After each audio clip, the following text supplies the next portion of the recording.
Assalamualaikum warahmatullahi wabarakatuh. Salam sejahtera bagi kita semua.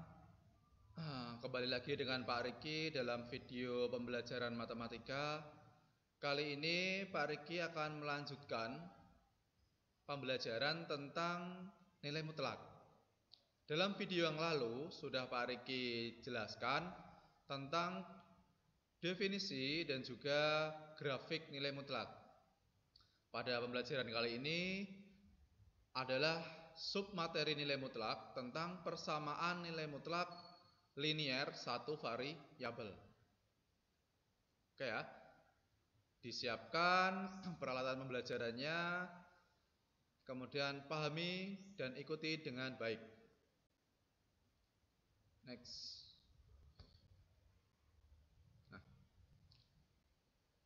Dalam video kali ini kalian harus tahu tujuan pembelajarannya, yaitu menentukan penyelesaian dari persamaan nilai mutlak linier satu variabel. Berarti kalau kamu sudah tahu tujuan pembelajaran ini, arahmu sudah jelas. Oh, setelah melihat video ini, saya harus tahu bagaimana cara menyelesaikan persamaan nilai mutlak. Jika dalam video ini, setelah menonton video ini saya bisa, berarti saya berhasil. Namun setelah menonton video ini saya masih belum bisa, maka kalian perlu mereview ulang video ini, mengintrospeksi bagian mana yang belum jelas. Kita bisa mulai. Tujuannya hanya satu, menentukan penyelesaian dari persamaan nilai mutlak. Di sini akan Pak Riki berikan beberapa contoh soal. Namun sebelum ke contoh soal, tentunya Pak Riki ingatkan dulu tentang definisi nilai mutlak. Ya, definisinya nilai mutlak X. Yang pertama positif X-nya, yang kedua negatif. Untuk yang positif, yang atas syaratnya X lebih besar ya, dari 0 kebetulan ini. Yang kedua yang bawah syaratnya X kurang dari. Nilai X ini bisa diganti dengan macam-macam fungsi ya. Jadi macam-macam fungsi nanti akan menggantikan nilai X ini. Tuh, ingat definisinya ada dua. Yang satu cabang atas positif, yang cabang bawah negatif. Oke. Dalam menyelesaikan permasalahan di video ini tentang persamaan nilai mutlak ada dua cara ya. Cara yang pertama tentunya menggunakan definisi tadi. Cara yang kedua menggunakan sifat nilai mutlak. Ini ya, sifat nilai mutlak X itu sama dengan akar dari X kuadrat. Ada dua. Nanti di sini Pak Riki memberikan 5 contoh soal ya, dan tentunya langsung Pak Riki berikan sampaikan mana-mana soal yang lebih efektif, lebih cepat menggunakan definisi, mana-mana soal yang lebih cepat menggunakan sifat nilai mutlak. Ya, ada 5 contoh. Silakan dipelajari, dipahami tipe-tipe contoh soal nomor 1 sampai tipe-tipe contoh soal nomor 5. Kita mulai untuk persamaan pertama. Contoh pertama. Selesaikan persamaan nilai mutlak X-2 sama dengan 3. Tipe pertama, nilai mutlaknya hanya 1 ya. Ruas yang lain angka ya. Nilai mutlak sama dengan angka. Kalau ketemu soal seperti ini soal yang termudah ya. Dan soal ini, tipe seperti ini bisa dikerjakan dengan dua cara. Dua-duanya efektif. Jadi soal nomor 1, tipe nomor 1 ini bisa dengan dua cara. Tinggal kamu nanti pilih cara yang mana, bebas ya.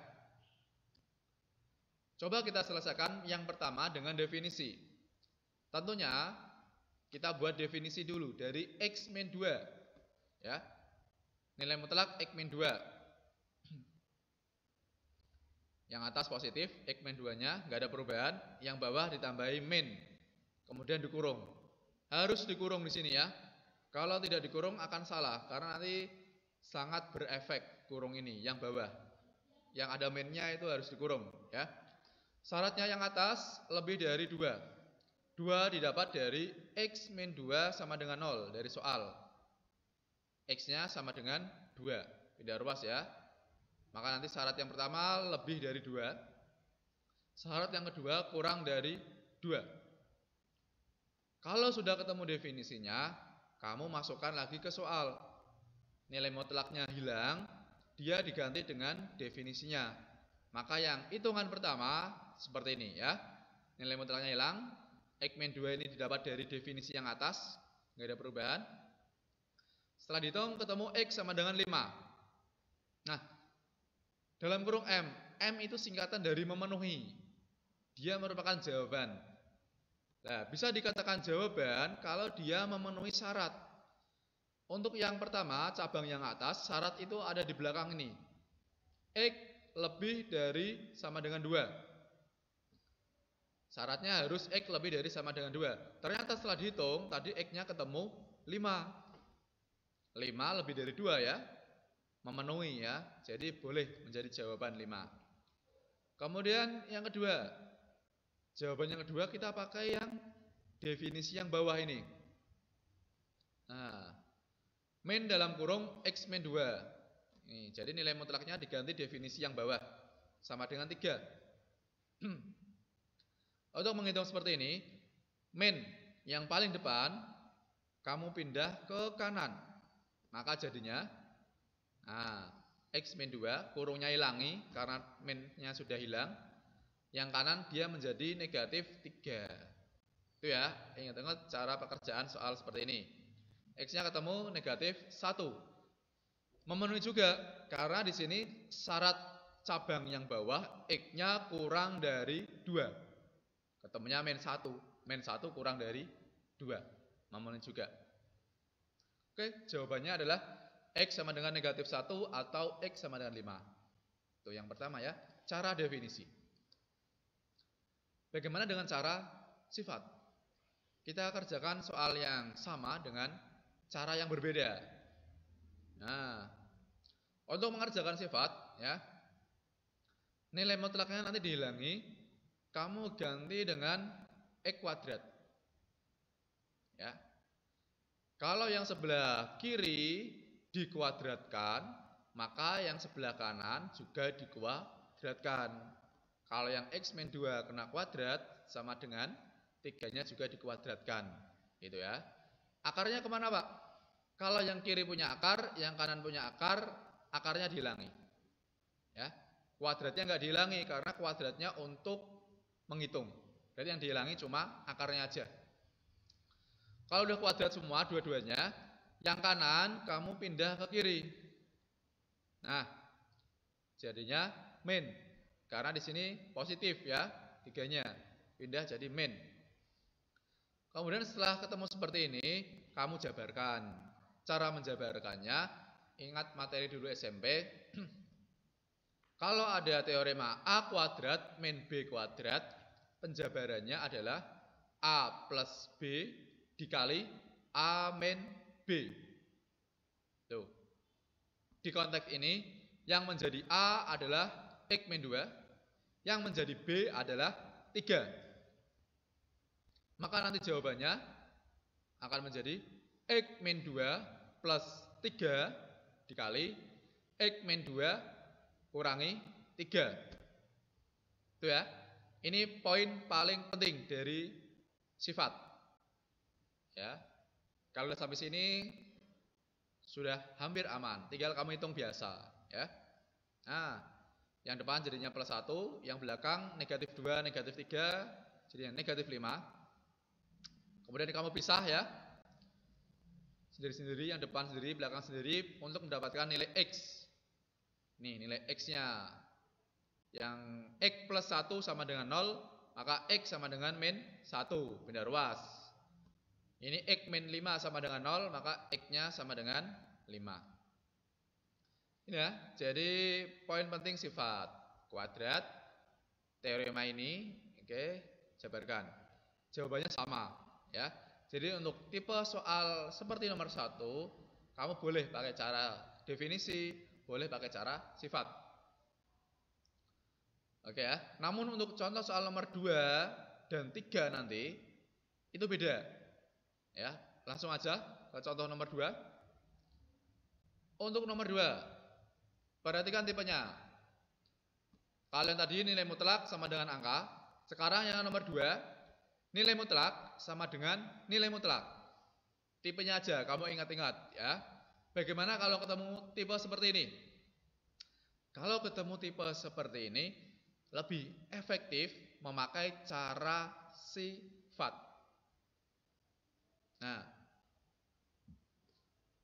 setelah dimasukkan cara sifat, dihilangi akarnya, dikuadratkan keduanya, akan menjadi seperti ini. Nilai mutlaknya hilang, akarnya hilang, kuadratnya dua-duanya. Berarti yang menjadi A adalah X min 2, yang menjadi B 2X plus 3. Seperti yang tadi, kita pindah ruas ke kiri. Nah, jadi min ya. Di sini kalau dipindah selalu jadi min. Jangan lupa dikurung. Kurung selalu ikut, karena nanti kurung itu sangat penting. Sama dengan 0, karena yang kanan habis, hilang, pindah kiri, tinggal 0. Jika sudah, hati-hati menjabarkannya. Jangan lupa kurungnya. Yang pertama A plus B, berarti X min 2 plus 2X plus 3. Ya, A plus B dikurung. Dan yang kedua yang menjadi penting banget di sini karena sering salah di sini ya, nanti hitungannya X min 2 dikurangi 2X plus 3. A min B ya. Hitungannya perhatikan. Yang depan ya, X tambah tengah ini, yang tengah, operasi utamanya yang tengah, X tambah 2X, 3X. Min 2 tambah 3. Positif 1. Min 2 tambah 3, 1 ya. Yang belakang bagaimana? Hati-hati di sini, Pak Ari selalu memperhatikan di sini hati-hati sekali ya, zona merah di sini ya. Harus hati-hati biar enggak salah. X, tanda yang dipakai yang tengah ya. Dikurangi 2X. Ketemunya min X ya. X dikurangi 2X ketemunya min X. Min 2 dikurangi 3. Min 2 dikurangi 3. Jadinya bukan 1 ya, tapi min 5. Hati-hati di sini ya. Min 2 dikurangi 3. Ya, berarti seperti kamu utang 2, hutang lagi 3, maka hutangmu jadi 5. Hati-hati di sini. Kalau ketemu soal seperti ini harus teliti banget ya. Ini min 5. Kalau udah sampai sini kamu udah selesai, sudah hampir aman ya. Tinggal dipisah kayak tadi, pisah aja sama dengan 0 masing-masing. Kemudian ini nanti pindah ruas ya. 3X plus 1 sama dengan 0. 3X sama dengan min 1. X-nya sama dengan min 1 per 3. Yang sebelah kanan juga sama. Min X sama dengan 5. Nanti X sama dengan min 5. Ini contoh soal yang kedua. Untuk contoh soal yang ketiga ya. Oke, perhatikan soalnya. Tentukan penyelesaian dari nilai mutlak ini. Dalam soal nomor 3 ini, yang paling efektif penyelesaiannya menggunakan definisi. Ingat-ingat ya, yang paling efektif menggunakan cara definisi. Tipenya seperti ini ya. Jadi nilai mutlaknya hanya ada 1, kemudian di sini ada elemen lain yang tidak punya nilai mutlak. Jadi diingat-ingat kalau ketemu tipe seperti ini, penyelesaian paling efektif menggunakan definisi. Bagaimana caranya? Tentunya yang pertama kita cari definisinya dulu. Dari X min 5. Definisinya adalah X min 5 yang pertama, X-nya lebih dari sama dengan 5. Untuk yang bawah, min ya, jangan lupakan minnya. X-nya kurang dari 5. Setelah ketemu definisi, diingat-ingat syaratnya. Syarat yang atas itu lebih dari 5, syarat yang bawah kurang dari 5. Berarti efeknya nanti ada di jawaban. Jawaban terakhirnya. Kita segera selesaikan. Yang pertama, hilangkan nilai mutlaknya. Dia akan berubah menjadi definisi yang pertama, yang atas ya. Kamu hitung seperti biasa. Pindah ruas, ketemu X-nya sama dengan 6. X sama dengan 6, apakah memenuhi syarat dari X lebih dari 5? Tentunya memenuhi, karena 6 itu lebih dari 5. Kemudian langkah yang kedua, atau perhitungan yang kedua, menggunakan definisi yang bawah, yang min. Jika seperti ini, yang kamu selesaikan terlebih dahulu adalah yang dalam kurung yang paling dalam ini. Min kali X, itu min X, min kali min 5. Min ketemu min plus ya, jadinya plus 5. Maka nanti masih ada kurung 1 yang di luar, min X plus 5. Kemudian kalau baru dikali 2, hasilnya seperti ini, dilanjut, ketemu X sama dengan 10. Tidak memenuhi. Dapat dari mana tidak memenuhi? Dari syarat definisi yang kedua. Di sini mintanya adalah X kurang dari 5. Ternyata jawabannya adalah X sama dengan 10. 10 tentunya lebih dari ya. Karena di sini mintanya kurang dari, maka X sama dengan 10 tidak memenuhi. Jadi jawabannya bagaimana? Jawabannya cuma ada 1, berarti X sama dengan 6. Disimpulkan di sini berarti tidak selalu nilai X yang didapat akan menjadi jawaban. Hati-hati di sini ya. Pengalaman kakak kelas kalian akan sering lupa bahwa jika ada 2X, dua-duanya menjadi jawaban. Sebelum kamu simpulkan, kamu lihat dulu syaratnya. Kalau dia memenuhi, dia akan jadi jawaban. Kalau tidak memenuhi, berarti dia bukan jawabannya. Jawabannya cuma 1, X sama dengan 6. Itu dua tipe contoh, nomor 2 dan nomor 3 ya, dengan cara yang paling efektif. Kamu tahu tipenya dan tahu cara yang paling efektif. Itu poin penting dari nomor 2 dan nomor 3. Bagaimana dengan nomor 4 dan nomor 5? Nomor 4 merupakan soal cerita, ya, soal cerita dari nilai mutlak. Di sini belum diketahui persamaan nilai mutlaknya. Maka langkah pertama yang harus kamu lalui adalah menyusun persamaan nilai mutlaknya. Kalau dilihat di sini, suhu rata-rata bulan lalu 30 derajat. Suhu yang asli bisa lebih panas 5 derajat dan juga bisa lebih dingin 5 derajat. Bagaimana jika soal seperti ini kamu jadikan persamaan nilai mutlak? Dan bagaimana penyelesaiannya menggunakan definisi tersebut? Jawabannya seperti ini ya. Jadi X min 30 nilai mutlak sama dengan 5. Ya, dinilai mutlakan karena dia bisa naik 5, bisa turun 5. Nilai kenaikan dan nilai turunnya kamu taruh di sebelah kanan sama dengan. Ini poin penting definisi. Kalau definisinya sudah ketahuan, persamaan nilai mutlaknya, kamu selesaikan saja dengan cara yang kamu suka tadi ya. Di sini Pak Riki menggunakan cara yang pertama. Kita menggunakan definisinya seperti ini, tidak ada masalah tentunya kalian. Kemudian hitung dua-duanya. Nilai yang pertama ketemu 35, nilai kedua ketemu 25.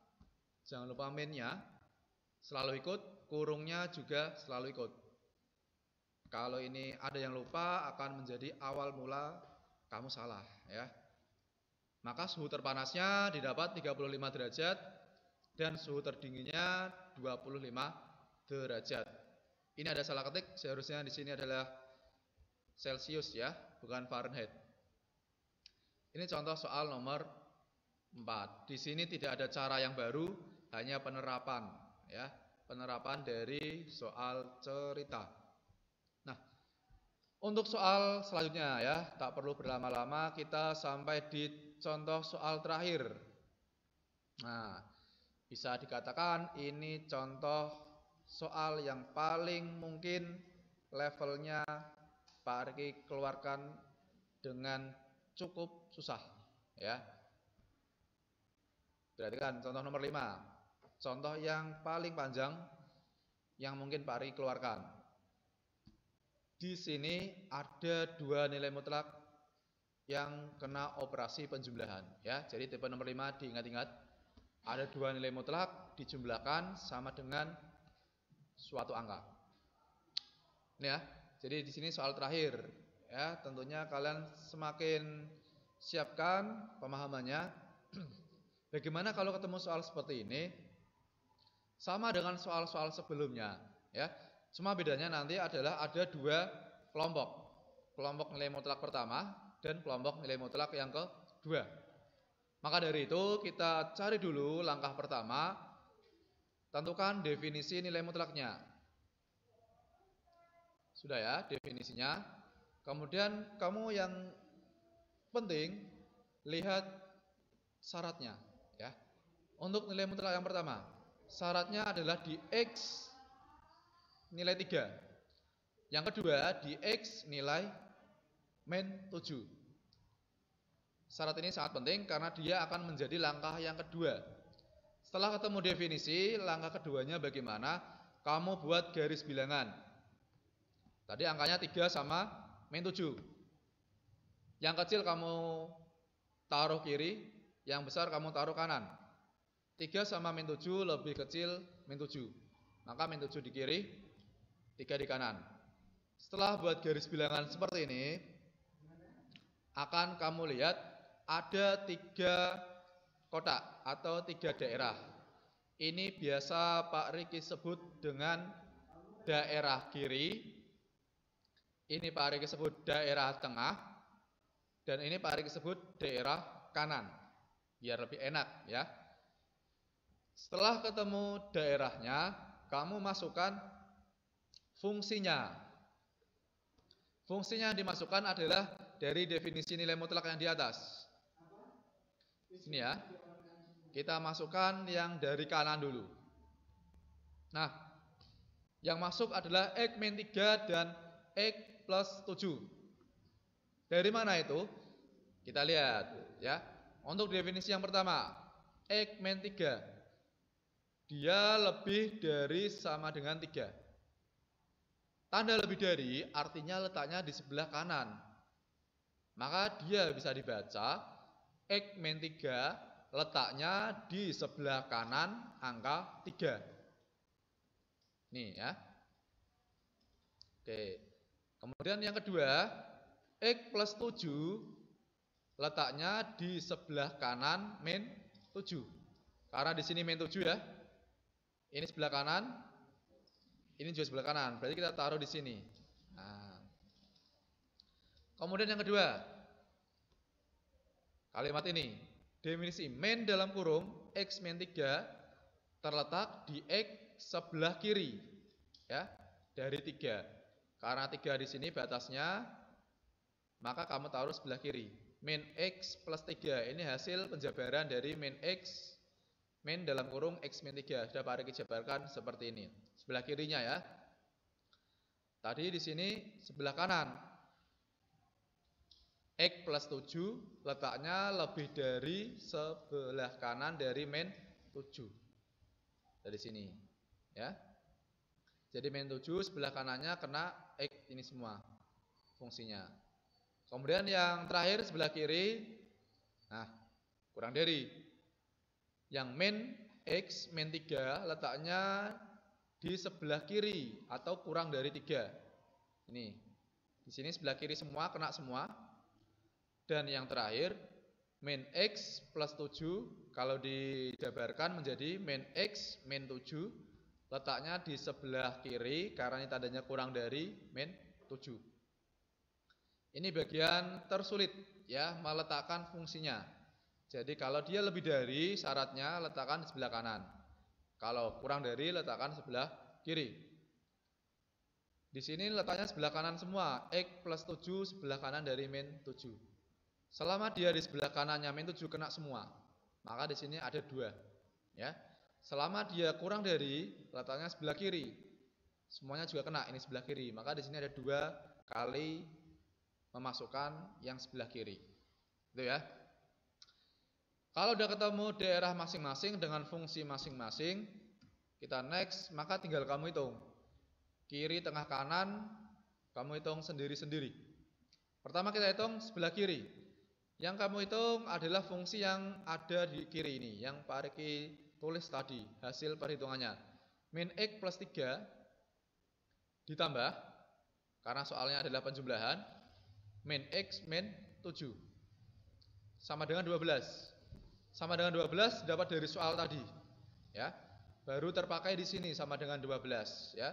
Jadi soal di awal tadi baru terpakai di sini sama dengan 12-nya.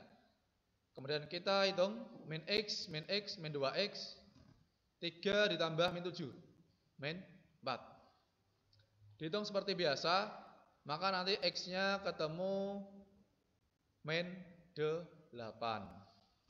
Tahu kenapa ini M memenuhi? Nah, karena min 8 letaknya di mana? Jawabannya adalah min 8, ya. Dia ada di kiri, daerah kiri. Apakah min 8 letaknya daerah kiri? Ya, tentunya min 8 terletak di sebelah kiri. Kalau min 6 letaknya sebelah kanan, ini min 5, min 4, min 3 seperti garis bilangan biasa. Min 8 letaknya di sebelah kirinya min 7, ya. Di sini min 7, maka ini min 8, min 9, min 10 dan seterusnya. Karena min 8 terletak di daerahnya, daerah kirinya, maka dia memenuhi. Daerah kiri sudah selesai. Kemudian daerah tengah. Kita hitung, ya. Min X plus 3 ditambah X plus 7 sama dengan 12. Kita hitung X-nya. Min X ditambah X. Min X tambah X. Min 1 ditambah 1. Habis, ya. X-nya habis, bukan X-nya 0, tapi X-nya habis. 0X, ya. Kalau X-nya habis atau X 0X, maka tidak perlu kamu lanjutkan perhitungan. X-nya sudah habis, 0X, tidak ada nilai X. Maka untuk daerah tengah kebetulan X-nya habis. Kita langsung next ke daerah kanan. Daerah kanannya dihitung seperti biasa. X min 3 tambah X plus 7 sama dengan 12. Jadi sama dengan 12 baru berfungsi di perhitungan akhir. Ketemu X-nya 4. 4 letaknya di kanannya 3 atau kirinya 3. Tentunya kanan, ya, di daerahnya sendiri. Maka memenuhi. Oke, ya, dari sini akan terlihat maka nilai yang memenuhi ada 2, min 8 dan juga 4. Maka jawabannya nanti X sama dengan min 8 atau X sama dengan 4. Ini contoh soal terakhir, ya. Hati-hati di sini. Pertanyaan pasti akan muncul dalam benak kalian. Pak, bagaimana jika misal daerah kanan ini setelah Pak Riki hitung tentangnya X-nya hasilnya adalah 2. Apakah memenuhi, Pak? Nah, kita lihat. Kalau misal daerah kanan ini hasilnya X sama dengan 2, kita lihat, 2 letaknya di sebelah kanannya 3 atau sebelah kirinya 3. Ternyata 2 letaknya di sebelah kirinya 3. Ya, daerah tengah. Padahal mintanya daerah kanan. Kalau jawabannya ada di daerah tengah, maka 2 tidak memenuhi. Dengan kata lain, jadi dia memenuhi kalau jawaban tersebut ada di daerah yang dihitung. Kalau yang dihitung daerah kiri, jawabannya harus di daerah kiri. Kalau jawabannya ternyata bukan di daerah kiri, tidak memenuhi. Itu, ya, kesimpulan dari soal nomor 5. Nah, dalam video ini sudah selesai semua materinya. Sudah Pak Riki berikan 5 tipe soal persamaan nilai mutlak, ya. Semoga bisa membantu kalian dalam mengerjakan atau menyelesaikan soal-soal nilai mutlak di latihan kedua. Oke, jika ada yang belum paham, bagian yang belum paham bisa menghubungi Pak Riki via WA, akan lebih fast respon. Jika sudah paham bisa mengerjakan latihannya, ya. Oke, Pak Riki sebelum mengakhiri pembelajaran kali ini, selalu Pak Riki ingatkan untuk jaga kesehatan, jaga imunitas, jaga pola makan, karena masih dalam era pandemi COVID-19. Selalu Pak Riki nantikan pertemuan dengan kalian di kampus SMA 11 Semarang. Oke, kita akhiri. Selamat berjuang untuk pembelajaran selanjutnya. Wassalamualaikum warahmatullahi wabarakatuh.